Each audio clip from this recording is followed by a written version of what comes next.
And See, in I that tried to way, do you do something. I maintain tried to some make all motion and videos. individuality. Okay. So the drop is still the drop, I've even met when her it's in before. motion.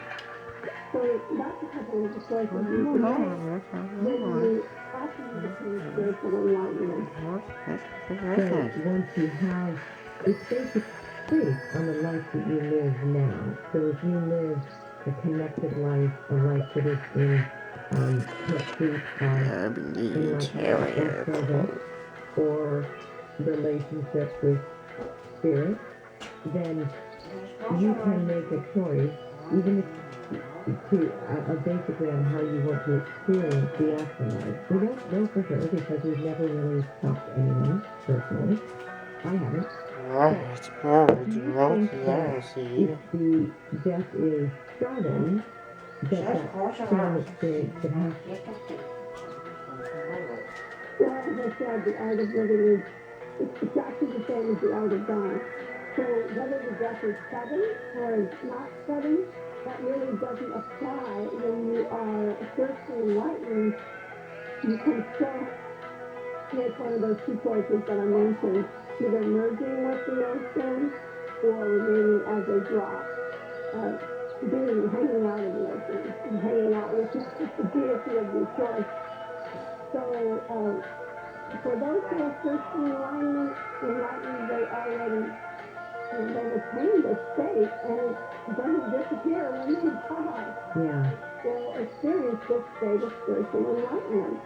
So that's one of the choices, one of the 7 choices. I have a question. So what if somebody is an atheist or does not believe in any type of afterlife or relationship with the divine?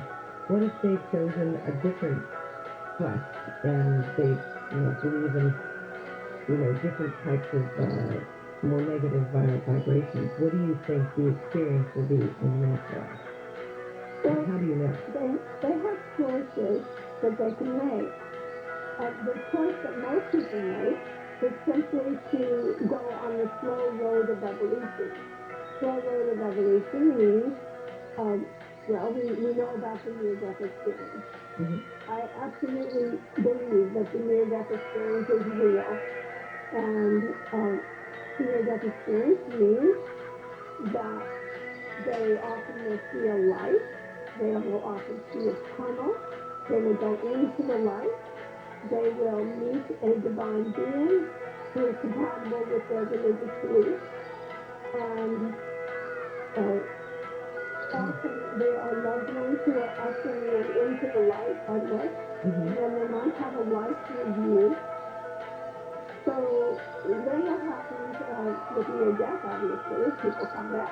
They come back into their body. But I do believe that after death, that they do continue to go into this divine light, and that then they decide what they're going to do in their next lifetime.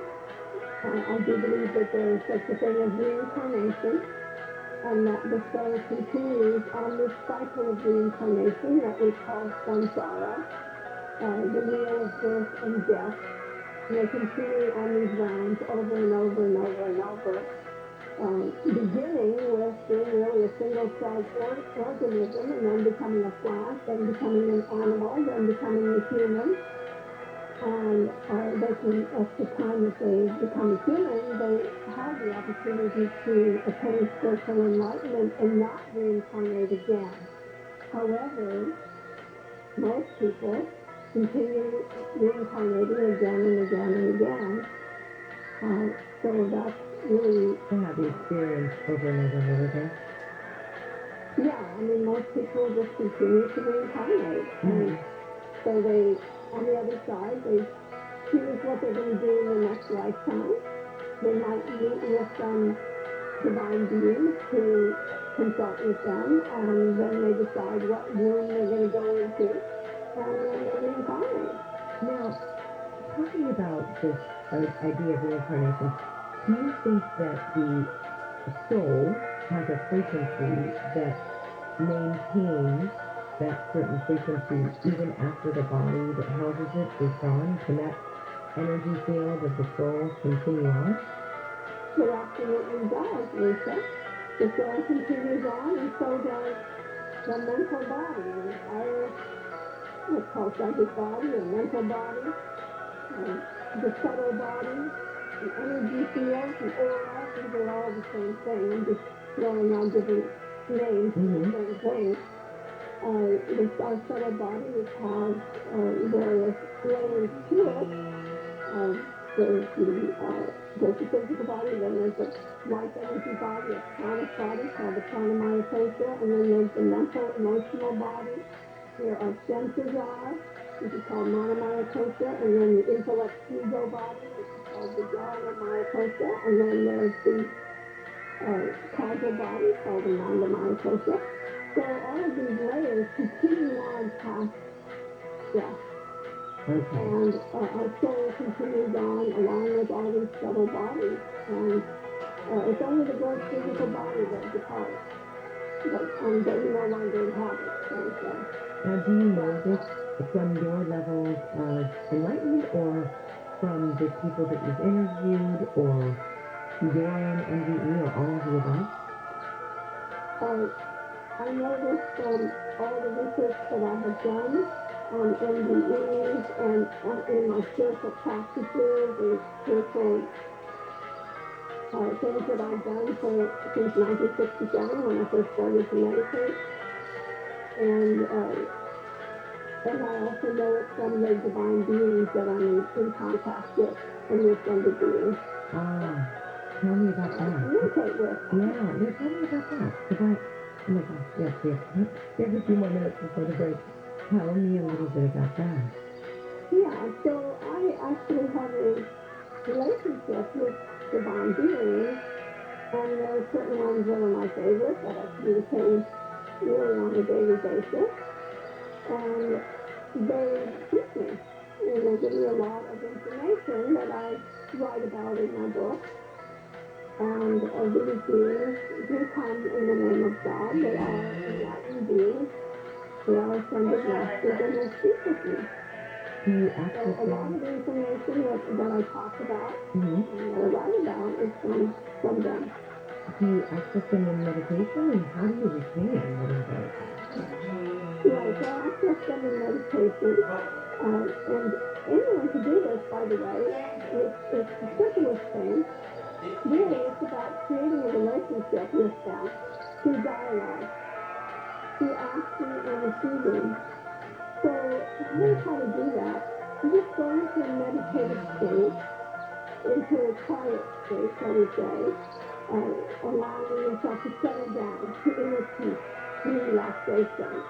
It doesn't mean blanking your mind, it doesn't mean putting effort, it doesn't mean straining and trying to concentrate and all the things that people do that gets them tied up in knots.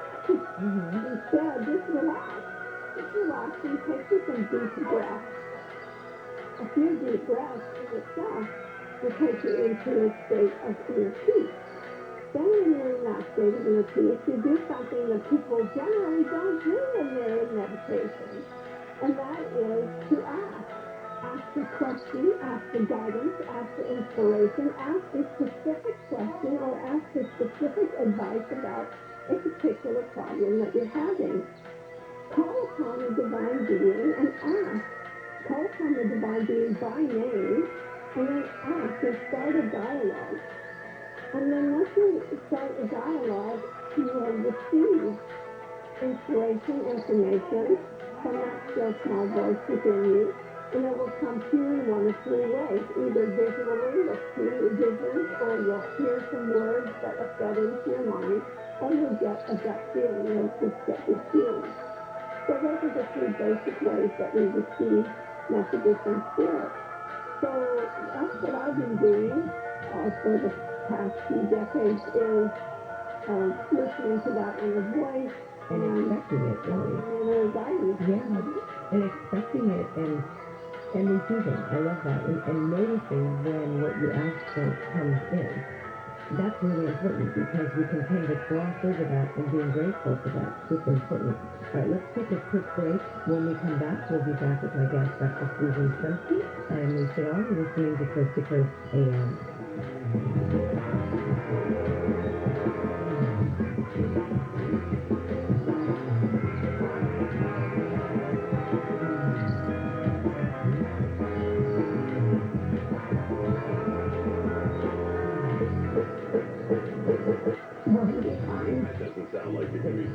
Morning time. Tim Conway Jr. Show. It sounds like it's our last word. Weeknights at 6 on KFI. Evangelinos were all ready to get back to the things we love, but millions of Americans are delaying life-saving health care. Take it from me, Vinsto. Get back to your doctor, your health, your joy. Tech Medicine of USC, UCLA Health, Dignity Health, Redesign, and Providence are all committed to making LA better together. To learn more, go to bettertogether.health. We've all heard that you've got the right to remain silent, but have you ever really thought about what that means? It's the police literally telling you to shut up. I'm attorney Darren Kavinoki from 1-800-NO-CUP. If you're in custody and everything you say can and definitely will be used against you, remain silent and just shut up. Just make your one phone call to 1-800-NO-CUP, the leader in criminal defense. 1-800-NO-CUP, because no one looks good in handcuffs. Yes, you're into that sort of thing. 1-800-NO-CUP. Hey, it's Dean Fresh. You know, with energy costs rising and temps getting warmer and electric vehicles here to stay, I can't believe how many homes still don't have solar. Now, granted, there's a lot of misinformation out there, so my solar company, Sunlight, asked me to clear some of it up. First, solar doesn't cost you money. It saves you money. A lot of money. Second, it doesn't matter where your panels are made. What matters is who makes them. And finally, you hear about some system out there for $29.95, but that is not what is going to end up on your home. You know, it means something to me that all the partners at Sunlux left top-tier positions at other solar companies. Why? To do solar better. It's why Sunlux is an LG and Tesla Platinum contractor. The best systems, the best battery solutions, the best service, the best warranty, and a solar company who is straight with you from day one. Hey, it's time for solar. Get started today at sunlux.com. That's sunlux.com, sunlux.com. CSLB 1008374. Phone, car radio,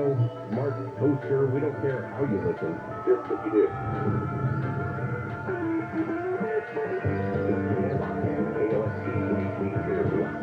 Orange County. It's time for your most important call. Here's this little. I had my own intro. I was expecting somebody to say Jennifer Jones-Lee, and then I was going to say, no, this isn't Jennifer, it's Chris Little. It's great to be here. I have filled in every now and again since 2018. I'm the news director here at KFI, and Jennifer and I are like two peas in a pod. This is KFI AM 640 live anywhere, everywhere, and wherever you want on the iHeartRadio app. This is your wake-up call for Monday, October 11th. Here's what's ahead for you on your wake-up call. City and state beaches in Huntington Beach are reopening at 6 o'clock this morning. Of course, that's about an hour from now. Health officials say people should not be messing around with any tar balls they may see on the beach, because that's still not good for you. Police are trying to track down on a man who shot and killed a woman on a Metro Red Line train in Hollywood. Witnesses say the man appeared to be agitated and walking around the red line before he got into an argument with a woman, and then he shot her. He's a male Hispanic, blue jacket, blue shorts, dark hair, and a COVID mask. And drug maker Merck has asked U.S. regulators to authorize its antiviral pill against COVID-19. If it is cleared by the FDA, it will be the first pill shown to treat COVID-19. At 5:05, we're going to talk with ABC's Karen Travers about the debt ceiling. Last week, the Senate agreed on a deal that would raise the debt limit to pay the bills through December 3rd, but over the weekend, Treasury Secretary Janet Yellen's warning that lawmakers need to keep their collective eye on the debt ceiling, or they'd be messing with a catastrophe by stretching the process out. There also has been some talk about invoking the 14th Amendment, which has a clause in there about abrogation, which I haven't looked at. Here's some of the stories coming out of the 24-hour KFI newsroom. Thousands of travelers have been stranded by Southwest Airlines, canceling more than 1,800 flights. ABC's Elizabeth Schulte says more than 1,000 flights were canceled yesterday alone. Southwest initially blamed bad weather and air traffic control, but the FAA says there's been no major air traffic control issues since Friday. According to FlightAware, Southwest cancellations yesterday were about 29% of its schedule. Other airlines, including Allegiant, American, and Spirit, also canceled flights, but far fewer. Actually, at one time, it was only in the single digits percentage-wise. The second highest-ranking Republican in the House is refusing to say the 2020 election was not stolen. Louisiana Republican Congressman Steve Scalise stuck to former President Trump's claims that massive voter fraud led to President Biden's win last November. Scalise says he believes the election results should not have been certified by Congress. Hospitalizations for COVID-19 continue to drop in LA County. Health officials say 670 people are being treated for the virus. Just a week ago, there were 790 patients. Officials say the steady decline is due to the steady increase in the number of people getting vaccinated. Women still lead the number of cases in the county with more than 702,000. Men just over 659,000. Almost 31,000 cases in LA County have yet to be fully investigated. The number of daily deaths is also on a downward trend. As of Saturday, the average was 28. A week ago, it was 35. Steve Gregory, Kfi Am. The San Bernardino County Sheriff's Department has found human remains in a rugged area of Yucca Valley. The remains might be those of a woman from New Jersey who had disappeared in the area in late June. When we come back, we will talk with ABC's Karen Travis about the warning that Treasury Secretary Janet Yellen is giving lawmakers about prolonging the process of dealing with the debt ceiling. But first, we're going to see who's out in front of you on the freeway. Nick, what's up on that 105? It's a mess for the drive test right now, heading westbound. As this already past Long Beach Boulevard, I crossed a couple of cars involved. It was all lanes shut down for a time. Now just a bright lane that's off limits. You're seeing let's go over for the drive westbound 105, leaving the 710 midway toward Long Beach Boulevard. Coming up on this or anything else slowing you down, pound 250 on the cell phone, keyword KFI traffic. 91 westbound is all things to the 105, knock on wood, pretty decent for the drive so far. The 605 to the 710 ahead into Gardena towards the 110. Taking your drive as you're getting through the Diamond Bar area, southbound side of the 57-year Pathfinder. Got an earlier wreck through to the right shoulder, still pretty heavy for you though, kind of literally slowing as you come away from the 60. KFI and the Skyhawks get their faster. I'm your Polio team. 505 on your wake-up call. Last week, the Senate agreed on a deal that would raise the debt limit to pay bills through December 3rd, but over the weekend, Treasury Secretary Janet Yellen warned that lawmakers need to keep their collective eye on the debt ceiling and that they're messing with a catastrophe by stretching the process out. ABC's Karen Travis is with us this morning, and man, Karen, Janet Yellen is talking recession and a financial crisis. Yeah, I mean, these are the same warnings she was giving over the past couple of weeks as the government was looking at a mid-October default on debt if the debt ceiling was not increased. Congress, as you pointed out, the Senate did that last week. The House was expected to vote this week, coming back from recess, and then the president will sign it. But it's a short-term extension. It's a short-term increase of the debt ceiling by about $480 billion through December 3rd, so the nation's debts and bills can be paid. But that deal came about last week because Republicans said, fine, we will vote with you, Democrats, to give you the ability to pass this on your own. Those Republicans actually voted for the debt ceiling increase, but they voted to allow the process to move forward. They're saying they're not going to do that this time. There's been no help from Republicans. The Democrats in early December will have to pass this themselves. Now, the kind of cynical way of looking at it is that's what they said over the past few weeks, and ultimately there was a backing down by Senate Minority Leader Mitch McConnell. Will that happen again? He is saying no. I don't think Democrats want to assume that he would back down twice in 2 months over this. So they have to figure out what's going to happen next and how they would increase that credit limit before December 3rd and avoid a default. Well, I don't assume you're a betting woman, but if you were, what are the odds? I am not. So what are the odds, do you think, that the Republicans will stay put with their, remain firm, I guess? As we like to say, if they take them at their word on that. You know, if they said it, then that's what they mean, and until you see otherwise, you have to assume that that's how it's going to play out. Yeah. So we'll see, but I think that the warnings that were coming over the past couple of weeks, they got a lot stronger, and the criticism was really lobbed at Republicans.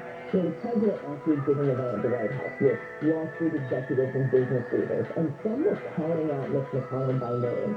That's not a position you want to be in. I assume as a person that's leading the country into some sort of cataclysmic meltdown like that. That's the only thing they were warning about. This is obviously would hurt everyday Americans, military pay, social security benefits, things like that. But the Wall Street reaction would be very dire, and it's very concerning to executives all in New York. So who gets paid first if the U.S. defaults? That's a good question. I'm not sure. I feel like Congress always figures out a way to pay themselves during shutdowns or situations like this.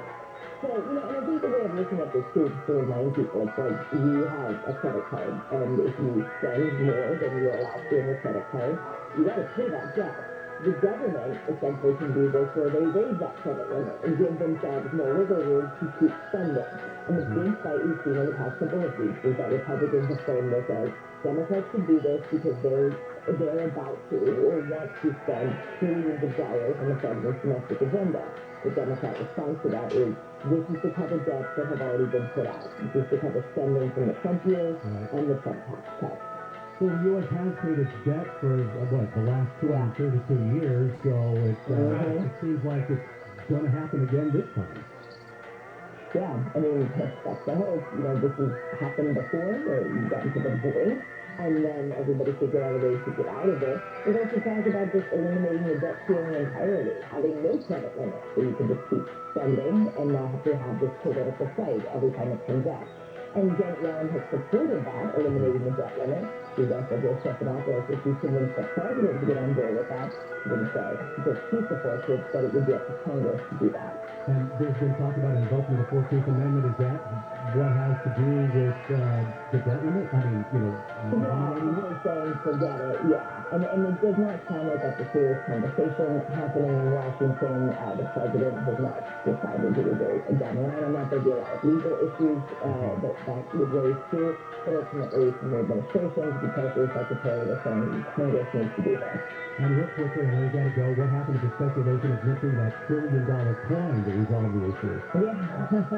Yeah, so isn't it amazing you can kind of magically do this? A $1 trillion coin idea to pay bills. Yellen over the weekend said she wouldn't be supportive of that. She called it a gimmick and said it jeopardizes the independence of the Federal Reserve. All right, Karen Travis, thank you very much for talking. I'll be here all week, so I'll be talking to you later. Great. All right. Absolutely. Talk to you this week. Thanks. Thanks a lot. 5:10 on your wake-up call. Let's get back to some of the other stories coming out of the KFI 24-hour newsroom. One of the big stories is a professional pipeline investigator saying the regulatory agencies responsible for oil company oversight are missing the mark. Richard Cooperwitz says the key to the timeline on that oil spill off the coast of Huntington Beach will boil down to metallurgy. When they do a forensic analysis of the failed pipe segment, where it failed, they'll be able to give you a very clear idea of whether the timing has been a failure. Was it fairly quick when it was damaged, or is this what we call delayed failure? Some damage occurred to the pipe, and then other situations took over and weakened the pipe further until it burst. Or it could be a burst during a particular stage in the operation. Those are all factors that will become fairly factual. The science of forensic analysis of pipe failure is quite well established. Cooperwitz says he's been in the oil business for decades and spent 50 years with platforms and pipelines in California. Just from a short video released last week and his background, Cooperwitz was able to make a preliminary finding on KFI just hours before the Coast Guard made an official statement. When I was looking at the sand, for instance, and I was looking for drag marks or something, and did you see drag marks? I didn't. We got to have a multi-setting anchor. It would leave a furrow pretty well. Now again, we only saw a certain part of the video of the pipeline. Right. Got to look at the business, we got to put it in the right context. But just the one we looked at, to answer your question, I saw no indication of an anchor dragging that pipeline. That doesn't mean it didn't occur somewhere. The evidence doesn't take me there. My job is to be neutral or objective and tell you the evidence doesn't support that yet. Do you not pursue that line of investigation? No, but you still need more information. I asked Cooperwitz about the hundreds of violations in California over the years, and it's just part of doing business. So I characterize it this way. You have good actors in the industry, and you have bad actors in the industry. All right? The good actors, you'll usually can tell by the consistency of how they truthfully answer questions. They won't answer all your questions, but what questions they do answer, they aren't making up stories. And so it's not the good actors that I worry about, it's the bad actors who may be setting themselves up for failure. And many of these failures, in the many decades I've been investigating incidents of the way of the pipeline, I've never run across what I call a single failure accident. They're not real accidents. I really don't like the use of the word accident. it kind of dismisses, you know, the cause of why a pipeline fails. When, in my experience, it's usually not a single failure event, it's a multi-series of failures. And the example I use is I kind of coined some years ago. That's incredible. Syndrome, where the emphasis to go live put so much pressure on the management team that they went from a culture of let's do what's safe to we need to get to launch. And it became unsafe. And the public can kind of understand that. And so again, I don't want to paint a broad brush that all the industries like that. But it doesn't take many bad actors to get you in trouble. Are you comfortable and confident with the regulatory agencies that oversee the oil industry in California? Well, you're asking a question I had to answer the other day under oath. I can't give you the answer. Another investigation, not related to this company. It's not very, it's not very complimentary. Okay. And that's at the state Betty's level. saving big holiday shopping at Yeah, now Amazon. this So is a now state pipeline. she's But free this to is an become interstate pipeline. Bear I would put it this way. From a California state perspective, it used to lead the nation in many things. Some of them may have lost their way. What about on the federal level? Federal level has come a long way in the last 20 years. It's not perfect. You know, they may want to promulgate regulations, but they're hindered from promulgating certain types of regulations. So that's